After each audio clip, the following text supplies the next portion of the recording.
Viernes 20 de agosto de 2021, soy Paloma Barreto y sean bienvenidos a JNE Noticias. Comenzamos de inmediato con nuestros principales titulares.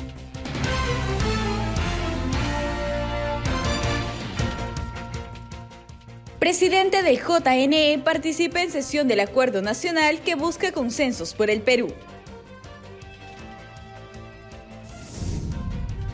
JNE y Registraduría del Estado Civil de Colombia inauguraron curso virtual Participación Visible. Registro de Organizaciones Políticas del JNE habilita atención de consultas por WhatsApp para partidos políticos.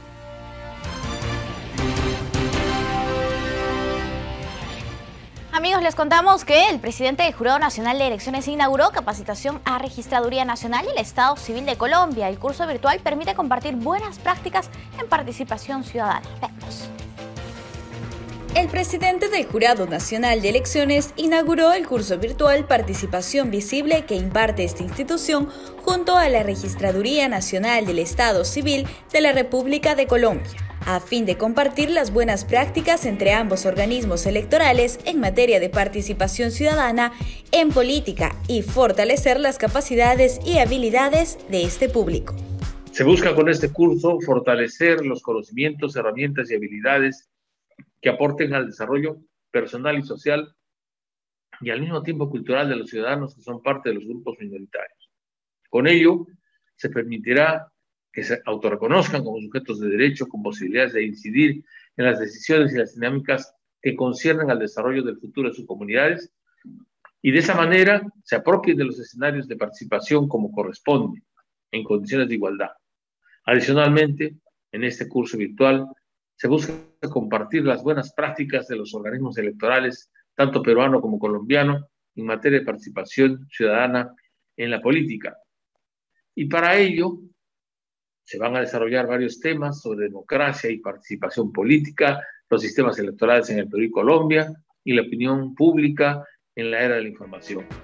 El magistrado explicó que dicha capacitación se enmarca en el proyecto común entre el JNE y la citada institución electoral colombiana, participación visible de niños, niñas, jóvenes, mujeres, indígenas y comunidad LGTBI, el cual se viene ejecutando desde 2020. Luego de la intervención del titular del JNE, se desarrolló el primer módulo de capacitación concerniente a democracia y participación política, mediante el cual se dio a conocer la situación que posee este campo, en particular la población colombiana, en condición de vulnerabilidad, y se brindaron herramientas para emprender acciones en defensa de los derechos de intervención en la vida democrática. En tanto, el segundo día se trató sobre el sistema electoral colombiano y peruano. En ambos casos, se explicó la estructura, el marco normativo y las buenas prácticas desarrolladas para promover una adecuada participación política de las poblaciones vulnerables. El último módulo versó sobre la opinión pública en la era de la información. De este modo, se dieron a conocer los métodos usados para la medición de la opinión pública, la importancia de las redes sociales y los medios de comunicación y el impacto de las noticias falsas en la democracia. Las charlas están a cargo de destacados especialistas del Perú y Colombia. Así, por parte del JNE intervinieron Javier Ignacio Albán y Janet Talavera Tello, miembro del Gabinete de Asesores y Asesora de Comunicaciones de la Presidencia, respectivamente. También participó Adriana Urrutia Pozzi Scott, presidenta de la Asociación Civil Transparencia. Y el registro de organizaciones políticas del Jurado Nacional de Elecciones habilita atención de consultas por WhatsApp respecto de trámites de las organizaciones políticas inscritas o en vías de inscripción. Veamos. El registro de organizaciones políticas del JNE habilitó un número de WhatsApp para atender las consultas sobre trámites de las agrupaciones políticas. Así, los personeros de los partidos y movimientos regionales inscritos o en vías de inscripción podrán contactarse al número 920-375-507 o mediante el correo electrónico que aparece en pantalla para una comunicación más rápida. Las interrogantes que formulen deben estar referidas a denominación, símbolo, así como a nombramiento, elección, revocación, sustitución o renuncias. También puede consultarse sobre estatuto, reglamento electoral, nuevos comités, inscripción y actualización del padrón de afiliados, domicilio legal y otros. La recepción de consultas será de lunes a viernes de 9 a 4 de la tarde, de acuerdo con el horario de atención establecido por el JNE en el marco de las restricciones por la pandemia de la COVID-19. El Jurado Nacional de Elecciones se presenta un dato relevante sobre el padrón electoral correspondiente a la revocatoria del 10 de octubre. Da a conocer que 80 electores con algún tipo de discapacidad ejercerán su derecho al sufragio. El padrón electoral para la consulta popular de revocatoria aprobado por el JNE consta de más de 26.000 electores. De esta población se registra un total de 80 personas que sufren algún tipo de discapacidad. El reporte de Infogov del JNE precisa que 34 presentan discapacidad física, 21 tienen discapacidad intelectual, 16 discapacidad mental y 9 sensorial. Este tipo de información resulta relevante para la organización del proceso electoral a cargo de la OMPE, quien les asignará locales y mesas de votación, así como preparar oportunamente a su personal de campo. Los ciudadanos con discapacidad representan un 0.31% del total de electores llamados a las urnas este 10 de octubre. Ellos también decidirán la continuidad o no de sus autoridades ediles. Cabe recordar que son 13 jurisdicciones del país en las que se pondrá a consulta popular los cargos de 55 autoridades municipales, 13 de las cuales son alcaldes y 42 son regidores. Durante la consulta popular de revocatoria, la OMPE aplicará el voto escalonado para prevenir contagios de la COVID-19, como lo hizo en las elecciones generales 2021. La Oficina Nacional de Procesos Electorales, con el propósito de evitar aglomeraciones durante el proceso de consulta popular de revocatoria, que se celebrará el 10 de octubre, implementará el voto escalonado en los 13 distritos que decidirán el futuro de sus autoridades distritales. En ese sentido, se ha establecido que de 8 a 11 horas acudirán a las urnas quienes tienen como último dígito de su DNI el 1, 2, 3, 4 y 5. De 11 a 14 horas, si el último dígito de su DNI es 6, 7, 8, 9 y 0. Y finalmente, de 14 horas a 16 horas, adultos mayores, mujeres embarazadas, personas con discapacidad y de riesgo. Se recuerda que el voto escalonado no es obligatorio, pero sí una recomendación del sistema electoral para evitar los contagios de la COVID-19. Y en la siguiente nota, conozca las acciones que realiza el Jurado Nacional de Elecciones para prevenir conflictividad electoral durante comicios complementarios de Chipao. De cara a las elecciones complementarias del distrito ayacuchano de Chipao, el JNE, a través de la Central del Proceso Electoral, realiza una serie de acciones para prevenir los conflictos electorales. Aldo Guamán, especialista en conflictividad electoral, precisa que este es un distrito donde previamente se han registrado hechos de violencia y nulidad de elecciones. Recordemos que en Chipao ha habido declaración de nulidad electoral en 2 procesos electorales anteriores. Estamos hablando de las elecciones regionales del 2018 y de las elecciones municipales complementarias del año 2019. ¿No? También ha tenido antecedentes de revocatoria en 2 oportunidades.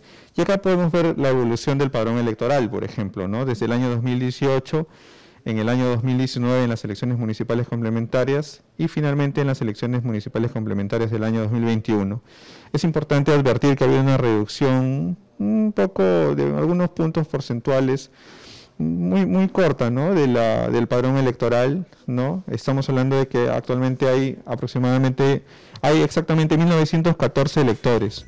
En ese sentido, el especialista indica que el sistema electoral, en el contexto de sus atribuciones, trabaja para difundir una cultura de paz entre los electores y electoras, que acudirán a las urnas el próximo 10 de octubre. Es importante saber que dados esos hechos, esos antecedentes en el distrito de Chipao, es importante que se difunda el proceso electoral, que se conozca la importancia, ¿no?, que tienen los electores, las electoras de ir a las urnas, de elegir a sus autoridades. Y desde la Central de Operaciones nosotros vamos a seguir impulsando espacios de coordinación con otras instituciones que tienen competencias en prevenir conflictos, en monitorear riesgos electorales que podrían impactar en el desarrollo de la elección, ¿no? Nosotros vamos a agendar reuniones con estas instituciones, ¿no? En el marco del Comité de Coordinación Interinstitucional para la Prevención de Conflictos, y a su vez también se van a difundir contenidos de cultura de paz, ¿no? Que es importante que la ciudadanía conozca lo importante que es rechazar hechos de violencia en los procesos electorales, y en general, ¿no? En cualquier aspecto de nuestra vida cotidiana. Y en esa línea, la Oficina Nacional de Procesos Electorales reanuda las actividades operativas con miras a la organización de las elecciones municipales complementarias en el distrito ayacuchano de Chipao. Dichos comicios están fijados para el 10 de octubre. La OMPE, a través de su Oficina Descentralizada de Procesos Electorales en Lucanas, ha reanudado sus actividades operativas de organización de las elecciones municipales complementarias en el distrito de Chipao. En los comicios del 10 de octubre participarán 1.914 votantes para elegir un alcalde y 5 regidores para completar el periodo 2019-2022. Esto al no concretarse dicha elección en los comicios regionales y municipales 2018 y en los complementarios de 2019, así como en el proceso del 29 de marzo de 2020 al suspenderse por la emergencia sanitaria. Para estos comicios, el organismo electoral ha previsto la habilitación de 3 centros de votación en los que se distribuirán 8 mesas de sufragio. También ha realizado ajustes al plan operativo electoral para la aplicación de los protocolos de seguridad y prevención contra la COVID-19. Asimismo, en la búsqueda de la calidad de la gestión de los procesos electorales, se mantendrá la aplicación del sistema de escrutinio automatizado. La institución, con su política de protección de la seguridad del personal en el marco de la pandemia, continuará con la priorización del trabajo remoto y mixto. Iván Lanegra, secretario general de Transparencia, afirmó que eventuales sanciones por parte del Congreso, del Jurado Nacional de Elecciones y la OMPE en el marco de las elecciones no son parte de su competencia por tratarse de organismos autónomos. El Pleno del Congreso volvió a aprobar una moción para crear una comisión que investigue a los organismos electorales por presuntas irregularidades denunciadas durante los comicios de este año. Al respecto, el secretario general de Transparencia indicó que si bien el Congreso tiene la potestad de hacerlo, sus funciones deben basarse en recomendaciones para unas próximas elecciones. Entender que la materia referida a las elecciones está reservada al sistema electoral. Es decir, todo lo que tiene que ver con los resultados, inclusive con faltas administrativas vinculadas con el proceso, corresponde al sistema electoral. Y la parte penal, si es que hubiera alguna situación, evidentemente tendría que ser muy sólidamente demostrado, corresponde al Ministerio Público, ¿no? Entonces el campo del Congreso en realidad puede estar más bien en eventualmente recomendar acciones para corregir algunos problemas que consideren hubiera habido durante el proceso. En ese sentido, Lanegra advirtió que eventuales sanciones al JNE y a la OMPE serían peligrosas por tratarse de entes autónomos constitucionalmente. No obstante, el secretario general de Transparencia precisa que una comisión como esta sí podría tener en cuenta reformas electorales para elecciones futuras. Valdría la pena que cualquier tipo de cambio o ajuste se mire de una manera integral y pensando en el mediano y largo plazo, ¿no? Para no generar problemas, por ejemplo, de normas engorrosas o de complicaciones adicionales del proceso, ¿no? A veces por la buena voluntad de querer mejorar las cosas, terminan complicándola, introduciendo condiciones, requisitos o elementos que no ayudan al proceso electoral. Según el artículo 88 del reglamento del Congreso, para que esta moción sea aprobada se requiere contar con el voto del 35%, es decir, 46 parlamentarios.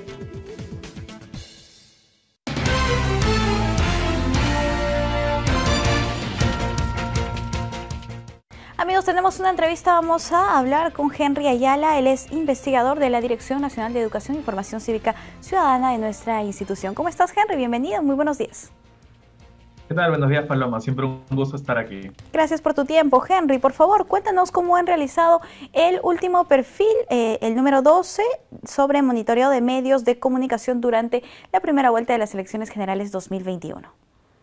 Sí, esta es una investigación que también se hizo en el 2016, que consta en hacer una cobertura, ¿no? O analizar un poco la cobertura de los principales medios de comunicación de televisión, de medios impresos, de radio y también de web, incluso algunos regionales, sobre algunos temas correspondientes primero a la igualdad de la cobertura para todas las candidaturas presidenciales y de todos los candidatos que hubo en esta elección. También ver los temas, ¿no? Que si son programáticos o no son programáticos y en qué medida lo son. Y además también observar cuánto es el espacio que se le brinda a las mujeres dentro de estas candidaturas, sobre todo cuando hemos agregado dentro de las candidaturas congresales la selección de criterios de paridad, ¿no? Entonces queríamos ver qué tanto ha cambiado esto dentro de la cobertura misma de los medios de comunicación tradicionales, ¿no? Por eso este perfil lo que contiene son los principales hallazgos de este monitoreo realizado en el último mes de la campaña, es decir, en el mes de marzo de primera vuelta, ¿no? Nosotros hemos ubicado, enmarcado esto antes de conocer, digamos, lo que iba a pasar luego dentro de la primera vuelta, para poder un poco tener o diagnosticar cómo está la situación de la cobertura de los medios de comunicación dentro de la elección de primera vuelta que tuvimos, ¿no? Henry, coméntanos por favor, ¿cuán importante es la participación de los medios de comunicación de masas durante los procesos electorales, las campañas específicamente? Mira, y aquí tengo un dato adicional, ¿no? Porque nosotros en esta encuesta de ciudadanía del Bicentenario que hemos realizado, preguntamos justamente por esto, ¿no? ¿Qué tan importantes son este tipo de medios? Y encontramos que la televisión nacional en particular sigue siendo el principal medio de información de noticias de política. 45% en nivel nacional de los electores o de la población se informa de política a través de estos medios, cuando el segundo o uno de los más importantes también es la radio, con el 10%, ¿no? Eso encasilla un poco que si bien hay otros medios digitales y sobre todo en la cuarentena o en la emergencia sanitaria hemos tenido que recurrir mucho más a este tipo de medios, aún el papel de los medios de comunicación tradicionales es fundamental, sobre todo en zonas donde no llega tanto el internet o no hay tanta conectividad, ¿no? Entonces, eso un poco también enmarca el objetivo, ¿no? Porque era observar sobre todo los medios que tienen mayor penetración y que pueden también influir mucho más en una situación presidencial y encima con tantos candidatos y candidatas, ¿no? Listo, Henry. Entonces ahora revisemos cómo es la cobertura de estos medios de comunicación. Si observamos el gráfico número 1 respecto a los tipos de contenidos más frecuentes que tenemos. Cuéntanos.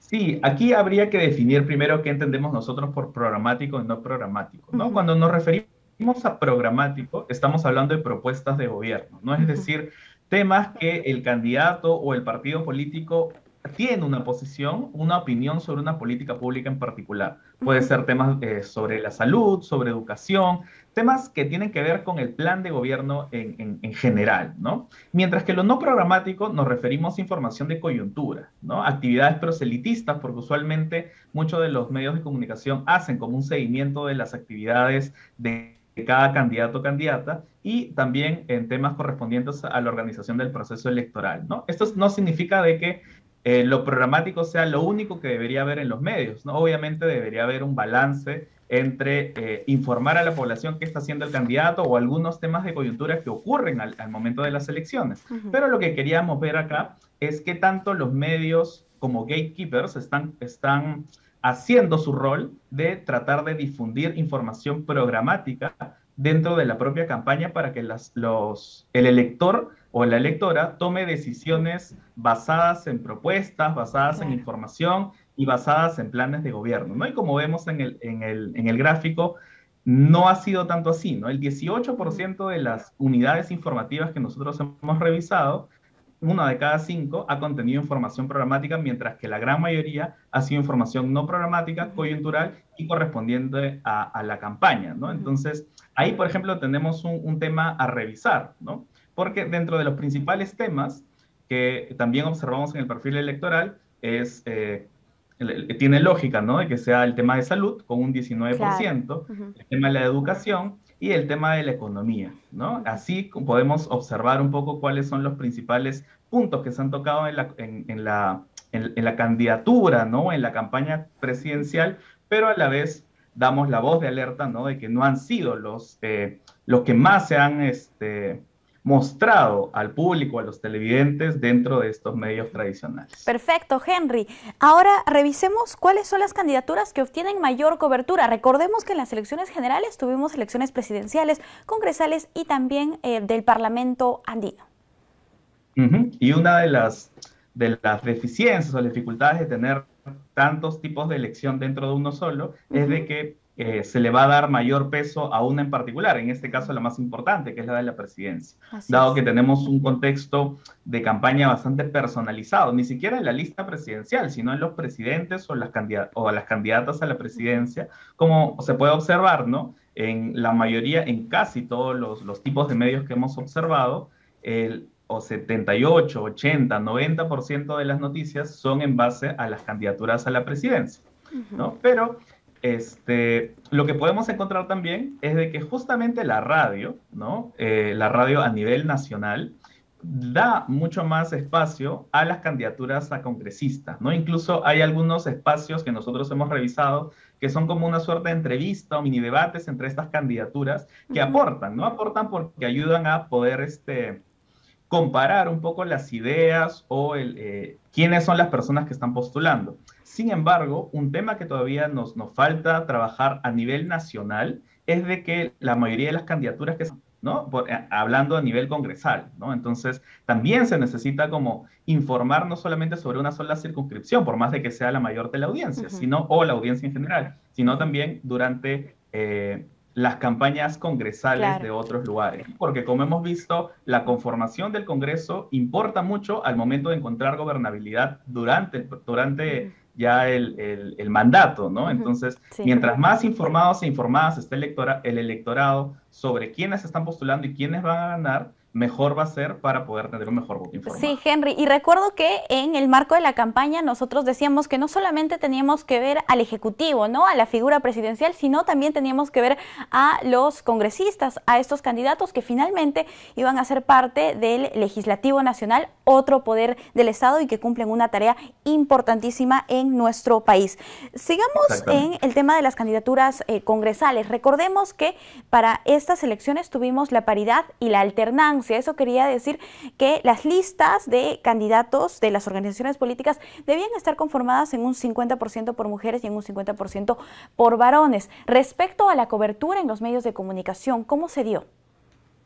Sí, cuando quisimos hacer esto a nivel presidencial, salió muy desbalanceado porque solamente teníamos 2 candidaturas mujeres a la presidencia de las 18, ¿no? Entonces, lo que estamos mostrando en este gráfico es en donde sí había una paridad de 50-50, ¿no? Que era dentro de las candidaturas a congresistas de la República.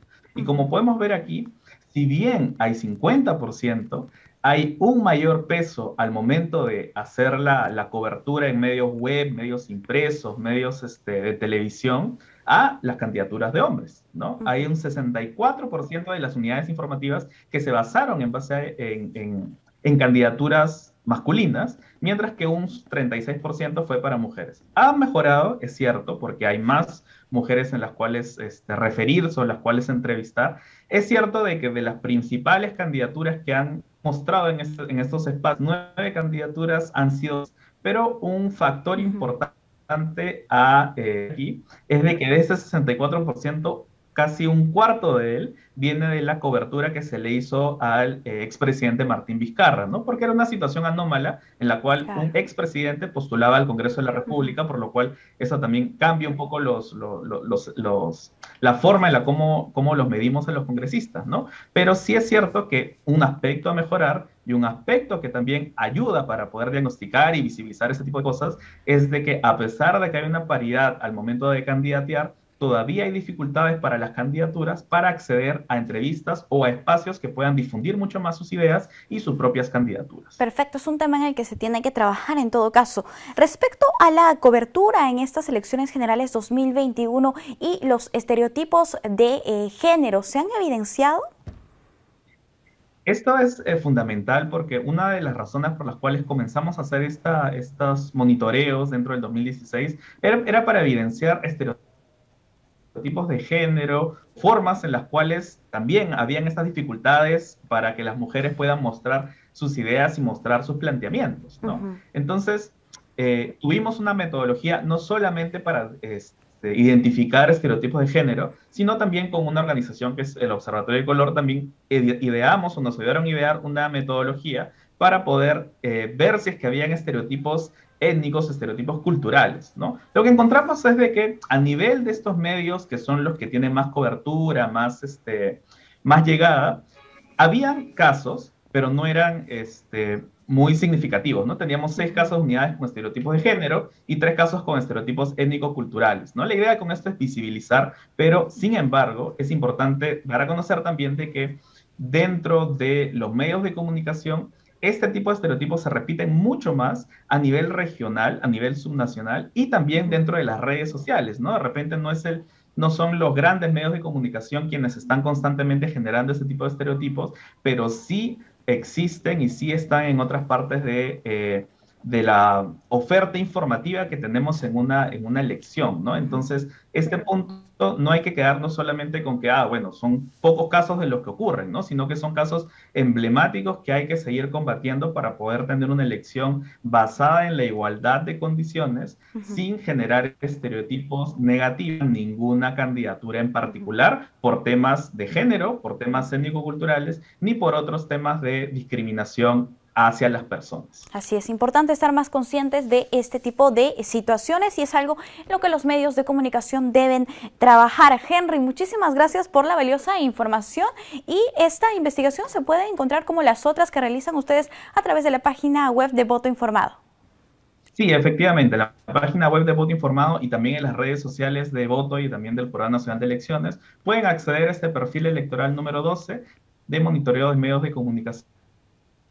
Uno lo hemos realizado durante esta campaña, ¿no? Y también los invito y las invito a poder utilizar esta información no solamente para observar, digamos, lo que ha ocurrido entre esta elección, sino también para utilizarla como un mecanismo o como una base, ¿no? Para poder ir cambiando, digamos, la oferta informativa que tenemos, no solamente durante elecciones nacionales, sino también sobre elecciones subnacionales, como la que se viene ahora el próximo año con las elecciones regionales y municipales, ¿no? Tiene que ser un trabajo sostenido en cada campaña y a la vez interdisciplinario, porque hay muchas otras situaciones que se tienen que observar que van más allá de la cantidad o de cuántas unidades informativas hay, sino también en la calidad de la información que se está brindando. Listo, Henry, valiosa información, en todo caso la que encontramos a través de Voto Informado. Ha sido un gusto conversar contigo, cuídate. Muchas gracias a ustedes. Gracias, hasta una próxima oportunidad. Amigos, nosotros hemos hablado sobre este perfil número 12 de la línea de investigación del Jurado Nacional de Elecciones. Vamos a hacer una pausa, volvemos.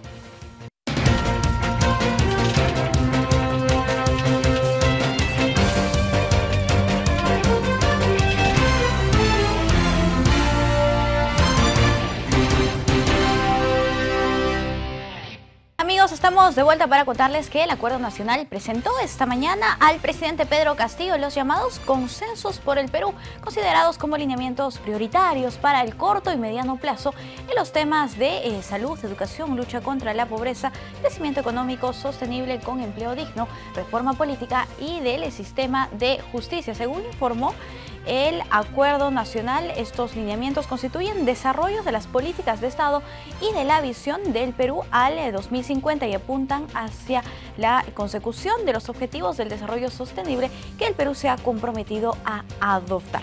Vamos a escuchar rápidamente las declaraciones del presidente de nuestro país, Pedro Castillo. Adelante. Pero yo los invito, estimados compatriotas, estimados hermanos y hermanas, para que este acuerdo nacional ya no lo hagamos a puerta cerrada. Hagámoslo en algún espacio del país abiertamente a la población. Yo planteo de que es necesario no solamente resumirlas, sino trabajarlas.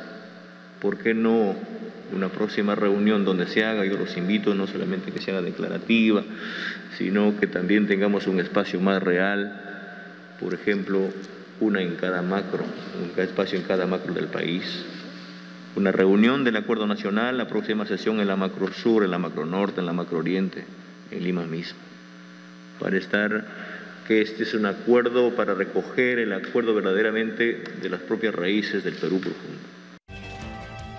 Además de las instituciones que integran el Acuerdo Nacional, participó en la actividad la presidenta del Congreso de la República, representantes de los organismos constitucionalmente autónomos y, por supuesto, el presidente del Jurado Nacional de Elecciones, Magíster Jorge Luis Salas Arenas, los ministros de Estado y gobernadores regionales. Como se conoce, el Acuerdo Nacional es un conjunto de políticas de Estado elaboradas y aprobadas sobre la base del diálogo y del consenso, luego de un proceso de talleres y consultas a nivel nacional, con el fin de definir un rumbo para el desarrollo sostenible del país y afirmar su gobernabilidad democrática. Vamos a cambiar el tono de la información porque tenemos ahora un enlace en vivo con nuestra compañera Kersti Lina. Nos indica que ella se encuentra con los representantes de nuestro canal aliado Proyecta TV de Huacho, quienes nos visitan. Vamos a verlo. Kersti, adelante. ¿Qué tal, Paloma? Te cuento que acaba de llegar el canal aliado Proyecta TV, un canal aliado de JNTV. Esta mañana está con nosotros Cristian Sánchez y Milani Chávez. Muy buenos días, Milani. Muy buenos días, Kersti. Muchísimas gracias por la invitación y el recibimiento al canal JNTV. Bueno, aquí estamos una vez más reafianzando pues la alianza que tenemos con el canal y también con la difusión para la población de Huaura. Así es, y también nos acompaña pues Cristian Sánchez, quien es productor de Proyecta TV, con quien tenemos ya buen tiempo como canales aliados, ¿es así? Bueno, mucho gusto por la recepción que nos brindan, la bienvenida aquí a JNTV. Para nosotros es un gusto, un gran placer que ustedes siempre nos brinden lo que viene a ser los contenidos audiovisuales, que es de mucha importancia para lo que viene a ser la sociedad, ¿no? Es de mucha importancia tener la educación que ustedes implantan siempre a través de lo que viene a ser los programas, tanto JNTV Noticias en la noche, también JNTV Regional, y ahora nuevamente relanzando un gran programa para todos ustedes, Guía Electoral, ¿verdad? Para nosotros es un gran gusto tener la alianza correspondiente y el día de hoy reafianzamos, nos comprometemos con todos ustedes a tener lo que viene a ser los contenidos audiovisuales y pasarlos sobre nuestra parrilla de programación durante todos los días. Es importante darles a conocer que Proyecta TV es de Huacho, no muy lejos de nuestra ciudad. Coméntenos cuál es su alcance para que se pueda dar a conocer a todo el público. Exacto. Bueno, nuestra señal es a nivel global, pero definitivamente rescatamos todo lo que viene a ser la parte cultural, la parte artística de nuestra ciudad de Huacho. Y de ahí también emergen grandes ciudades como el Barranca, llegamos también a la ciudad de Huaura, Ollón, lo que viene a ser acá también al norte, en Huaral, siempre dándole un buen contenido también y acoplándonos a ustedes, ¿no? La parte de educación, la parte artística, la parte de entretenimiento, todo con una programación netamente sana. Así es, y no solamente ese tipo de programación, sino también retransmiten nuestro contenido electoral y como mencionó Cristian, el productor de Proyecta TV, Guía Electoral, un programa que se va a lanzar ahora en el marco de la revocatoria y las elecciones de Chipao, también se va a retransmitir por Proyecta TV. Así es, tenemos el placer de poder transmitir a toda la audiencia de Huaura y alrededores para que puedan aprender de una manera didáctica, como nos estaba comentando aquí. Es un grato, para nosotros es muy grato de poder contribuir a la educación electoral de los ciudadanos en el Norte Chico. Sí, ahora su visita también responde a un motivo de reforzar esta alianza que tenemos como canal JNTV y Proyecta TV, así es. Así es, muchas gracias por este gran recibimiento que ustedes nos entregan, gracias nuevamente a mi amigo Armando que nos hace recordar cuando él viajó a Huacho, ¿verdad? Y conjuntamente con mi persona afianzamos esto de la mejor manera, la parte formal. Y un poquito también aprovechando las cámaras, agradecemos también a otra institución que es el MINSA de acá de Lima, el Ministerio Nacional de Salud, que también nos está concediendo la oportunidad para nuevamente tener lo que viene a ser sus audiovisuales con ellos. También en otra oportunidad vendremos a Lima y todo ello es de manera muy especial para reforzar nuestra programación y dar también el apoyo respectivo a estas entidades que también apuestan por el canal y a la vez también en otros canales de toda la a nivel nacional, ¿verdad? Que se unen todos juntos y sacamos una buena producción televisiva en diversas ciudades. Así es, y nos alegra bastante que sea así. Milani, ¿cómo recibe el público o los televidentes de Proyecta TV todo el contenido y también el contenido electoral de JNTV? Sí, en realidad es muy aceptable y sobre todo en este tiempo, ¿no? De la política que ha sido pues muy controversial para todos. tener justamente el boom, ¿no? Con respecto a qué es lo que sucede, cuáles son en realidad estos temas que la población desconoce y saber realmente los significados y qué mejor de una manera profesional, ¿no? Y sobre todo veraz, con esa veracidad que la gente pues espera, un medio en el cual, número uno, también quiero que tengan en cuenta, es el número uno a nivel de América Latina, en el cual se transmite el contenido electoral para saber que con transparencia se estén llevando a cabo las elecciones, a conocer sobre todo qué es lo más importante dentro de la ciudadanía para que ellos puedan tomar un voto bien informado, ¿no? Y puedan elegir sabiamente. Muy bien, muchísimas gracias, Mirani. Finalmente, la señal donde pueden también ver Proyecta TV y sus redes sociales. Vamos con lo que es la señal y aquí con redes sociales. Sí, es un canal digital, Proyecta TV, streaming, ¿no? HD también ustedes lo pueden ubicar. Y bueno, pues agradecer nuevamente, Cresti, por la invitación, también hacer pues el uso, ¿no?, de compartir a través de redes sociales, Proyecta TV. Mi nombre es Milani Chávez y muchísimas gracias por la invitación. Gracias a ti, Mirani. ¿Algunas palabras finales para poder cerrar este enlace? Así es, dos instrumentos muy especiales les hacemos recordar a nuestros amigos, tanto Proyecta TV Huacho nos encuentran en lo que viene a ser Facebook, las redes sociales y también www.proyectatvhuacho.com. Las dos señales que estamos ofreciendo, lo que viene a ser nuestra programación. Le hacemos recordar también que esta gran alianza se afianza el día de hoy, se recompromete nuevamente para estar con los contenidos, ¿verdad? Y a ustedes muchas gracias que nos están dando esta cordial bienvenida. Es prácticamente, sentimos como una casa televisiva en medio de las cámaras, en medio de lo que viene a ser las consolas de audio. Para nosotros se nos hace muy familiar todos estos equipos y bueno, aprendemos también de ustedes, ¿no?, que nos ofrecen esta gran oportunidad, profesionales que salen adelante. Igual queremos invitarlos a todos nuestros amigos filiales de Piura, de Pativilca, de Chimbote, de Chiclayo, de Tacna, de Nazca. A ustedes, colegas, unos saludos muy especiales de parte de Proyecta TV aquí en Huacho y también invitándolos, ¿no?, en alguna oportunidad, siempre programándose por ahí, también afiancen, ¿verdad?, esta gran alianza que ustedes tienen hacia nosotros, ¿verdad?, los canales aliados. Para nosotros es un gusto, para JNTV es una alegría tenerlos a ustedes. Proyecta TV es uno de nuestros 23 canales aliados que retransmiten nuestro contenido electoral. Muy bien, así entonces con Cristian y Mirani cerramos este enlace. Vamos contigo, Paloma. Excelente, Kersti, gracias por la información y un saludo a nuestros compañeros de Proyecta TV. Vamos a contarles ahora que Vanessa Castillo está en la central del RENIEC y nos cuenta a continuación las noticias más importantes del ente registral en todo el país.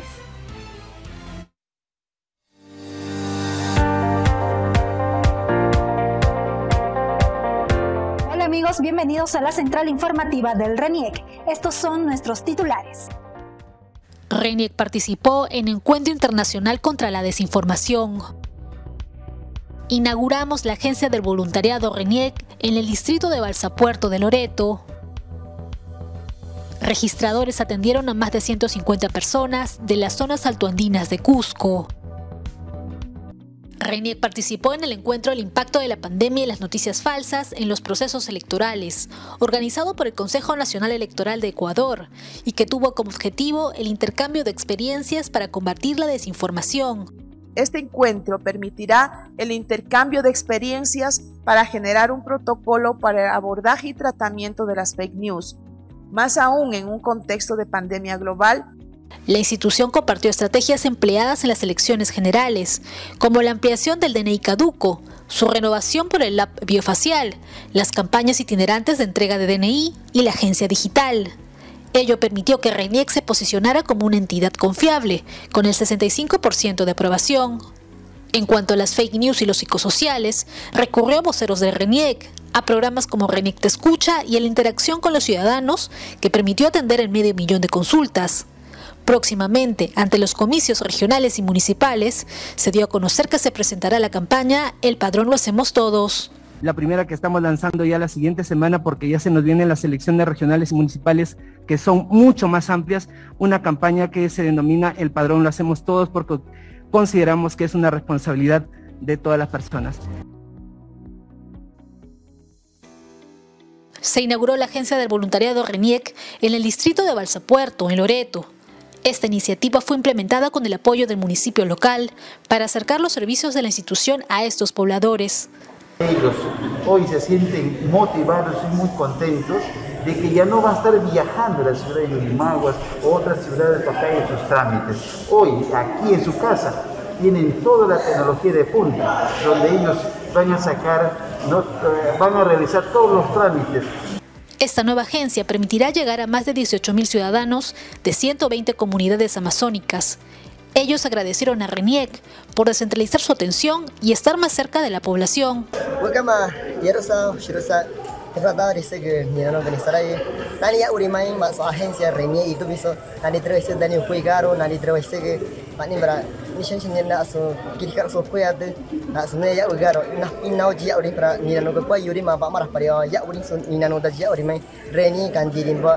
Como parte de su campaña del voluntariado de la identificación, RENIEC continuará realizando alianzas estratégicas con autoridades locales, provinciales y regionales, para así llegar a más peruanos. Personal de RENIEC atendió a más de 150 personas de las zonas altoandinas de las provincias de Cusco y Espinar, como parte de la campaña Ven, saca tu DNI y asegúrate al SIS, que realiza junto al Seguro Integral de Salud. Nosotros, desde la sede de Grillas Cusco, venimos coberturando con las atenciones a través de campañas de documentación itinerante a las comunidades altoandinas en el marco del convenio específico de cooperación entre el RENIEC y el SIS. Estas intervenciones se realizan a 4.000 metros sobre el nivel del mar y a la fecha han logrado favorecer a 24 comunidades de los distritos de Cori y Coporaque. Aquí se logró la identificación de personas completamente indocumentadas, además de atender trámites de renovación de DNI. Las jornadas que iniciaron el presente mes continuarán durante todo el año para llegar a las localidades más vulnerables de la región. El mes de septiembre se tiene programada las campañas conjuntamente con el SIS en el distrito de Palpata, en el distrito de Alto Pichigua y en la provincia de Canchis, en el distrito de San Pedro. Gracias amigos por acompañarnos en esta edición de la Central Informativa del RENIEC.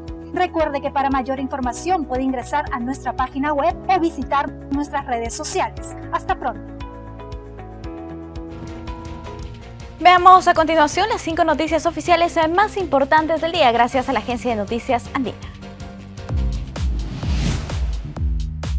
Bienvenidos, desde la Agencia de Noticias Andina, estas son las 5 noticias del día. El presidente de la República, Pedro Castillo, mencionó que el oxígeno será un derecho del pueblo y enfatizó que no se puede seguir traficando con la salud del país. Explicó que continuarán recorriendo las regiones para brindar oxígeno a más peruanos.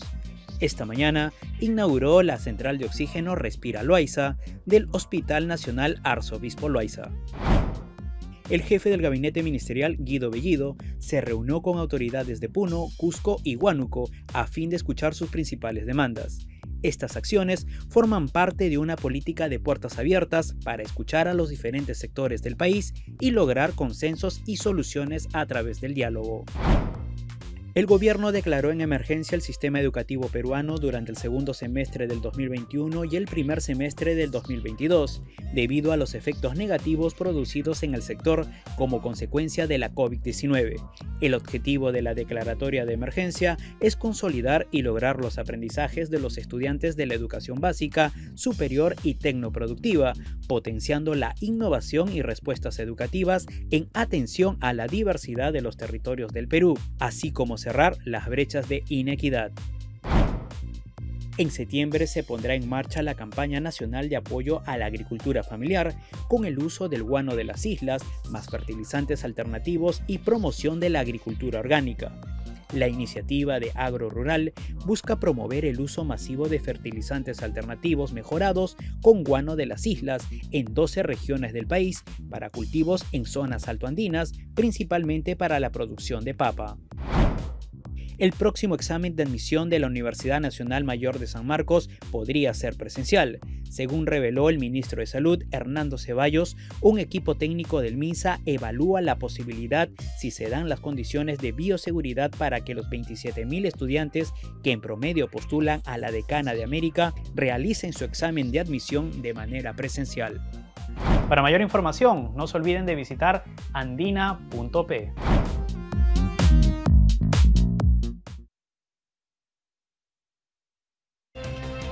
Amigos, la Contraloría General de la República revela que el Ministerio de Comercio Exterior realiza pagos irregulares a diversos hoteles de lujo para el alojamiento temporal en cuarentena de huéspedes fantasmas. El monto asciende los 400.000 soles.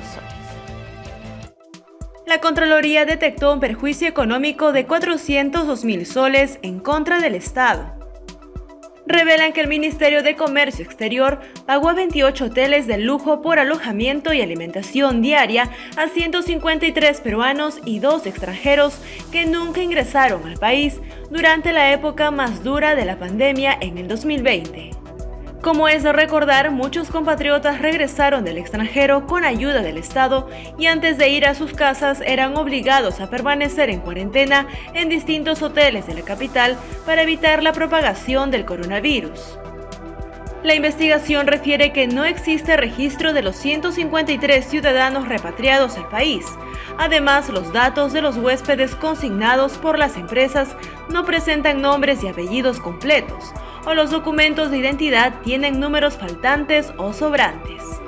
Esta situación se encontró en el Hotel Sol de Oro, que consignó a 4 huéspedes con el mismo DNI.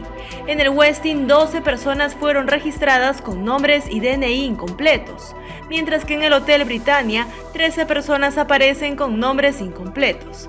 La situación es la misma en otros 25 hoteles de lujo.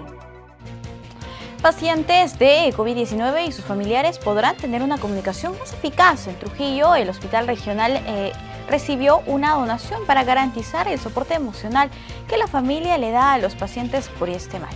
El informe es de nuestro canal aliado TV Cosmos. El Hospital Regional Docente de Trujillo recibió la donación de modernos equipos de comunicación, el cual beneficiará a aquellos pacientes que están internados por coronavirus y a sus familiares. El apoyo llegó gracias a una empresa agroindustrial, quienes donaron 13 equipos de radiocomunicación. La Gerencia Regional de Salud, mediante el gerente de este Hospital Regional Docente, vio la necesidad de poder establecer comunicación entre los pacientes COVID y sus familiares, dado que al transitar por esta enfermedad, un tema importantísimo es el estado anímico. Y al ser esta comunicación inexistente, ellos nos solicitaron a nosotros que colaboremos con equipos de comunicación que hagan posible que los pacientes tengan comunicación con sus familiares en una sala que van a acondicionar en este mismo nosocomio, pero también que lo hagan de manera virtual con familiares que están desde su casa. Entonces, eso definitivamente va a mejorar las condiciones de salud de estos pacientes, puesto la carga anímica va a bajar, van a estar más enterados de lo que pasan los familiares de sus pacientes y desde luego va a ser en beneficio de todos. En tanto, la gerente regional de salud se refirió al plan de acción que se estaría tomando en cuenta para enfrentarnos a la tercera ola, que según indicó será catastrófica. Y la semana pasada nosotros ya hemos terminado todo lo que es el plan ante una tercera ola, que las proyecciones son realmente terribles, catastróficas. Estamos hablando de 25.000 hospitalizados y casi el requerimiento de 1.300 camas UCI. Por eso es importante invocar a la población a que no baje la guardia, no nos confiemos. Si bien es cierto, estamos en una etapa de post-pico, no podemos empezar a quitarnos la mascarilla o a ir a fiestas, porque cuando nosotros nos confiamos es cuando tenemos más casos COVID. Y ahora que tenemos 9 regiones con casos de variante Delta, nosotros tenemos que ser aún más cuidadosos, porque los que están siendo afectados son los niños, la población adulta joven, y la verdad es que la necesidad de tanto camas hospitalarias y de UCI no lo vamos a contener en ningún país. Las vacunas son muy importantes para contrarrestar las posibilidades de contagios por la COVID-19. En los próximos días se estarán inoculando a aquellas personas que les corresponde recibir su segunda dosis de la vacuna Sinopharm. El día de ayer ya nos pasaron una pecosa donde se nos están asignando 20.000 dosis más que deben estar llegando entre el día viernes a sábado y con eso completar por lo menos al 95% todos los que les tocan segundas dosis. Lo que faltaría desde el 18 hasta el 21, estaríamos hablando de que la próxima semana, con la llegada de los 2 millones de vacunas, entre 1 millón de Pfizer y 1 millón de Sinopharm, tendríamos que completar al 100%. Pero creo que esto es importante para darle la tranquilidad a la población que sí vamos a tener sus segundas dosis, que era lo que más les preocupaba. La entrega también incluyó 2 computadoras y una impresora para el servicio social del hospital, 4 sillones reclinables, una cocina eléctrica, termos, ollas, teteras, entre otros artículos básicos para la adecuada atención de los pacientes. Veamos ahora Haciendo Patria, la vida ejemplar del artesano Joaquín López Santay, cuyas obras han sido declaradas Patrimonio de la Nación. Este segmento es gracias a una alianza entre el Jurado Nacional de Elecciones y la Universidad Privada del Norte para fomentar valores en nuestra sociedad.